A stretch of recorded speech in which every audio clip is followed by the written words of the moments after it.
Raise your hand if in the last month you've sworn at your computer. It's unanimous. You drove through a fast food restaurant, got home, and realized they did not give you all the food that you ordered in the drive-thru. Something went through the washing machine that clearly should not have. And our last three, raise your hand if in the last month someone annoyed you at work. Someone annoyed you at home. Someone is annoying you at your table right now. Another way of looking at this is ask yourself, most days do I show up for work and life with an attitude of mojo or nojo? This is from Marshall Goldsmith, management expert. The left-hand column is mojo. This is when you show up for work and you're like, I am here, I'm ready to roll. I might be a little tired from the weekend, but I'm going to put in an honesty's work for an honesty's pay. I'm going to serve our customers with excellence, but it would be easy to get along with. I'm grateful to have this job for an amazing company that provides us amazing opportunities and a beautiful building. Also, I'm grateful to be here. I'm wide awake. I'm ready to go. I'm going to make the best of this day. We all know people who show up for work in life with nojo. Nojo is someone who walks in the door at work and they're like, ugh. I'm here.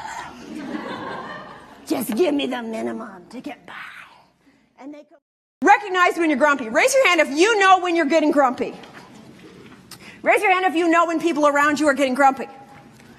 Some people, it's like they're starting to get grumpy and they go, wow, I feel a case of the grumpies coming on.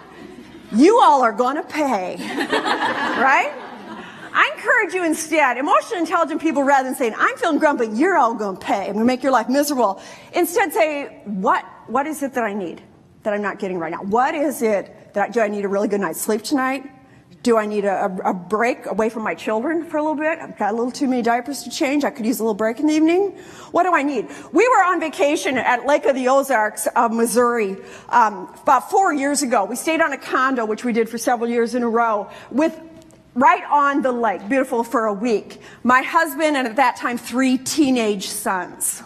A lot of testosterone in the condo. And I remember vividly waking up the 4th day of vacation, turning to my beloved husband and saying, I could take somebody's head off this morning. And he said, what's going on? And I said, for 3 days we have done the guy things. We've done the fishing, we've done the go-karts, we've done the jet skis, we've done the video game stores. I said, there are outlet malls 1 mile that way I have not stepped my foot into. And he dangled the car keys, wise man he is, and said, go have some fun, we'll see you later today.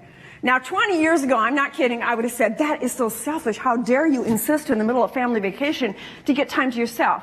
And yet now, at my older, wiser age of 50, I really honestly believe I have some responsibility as a wife, a mom, a professional woman, a business owner, that when I'm getting grumpy, rather than saying, you're all going to pay, say, what is it? What do I need?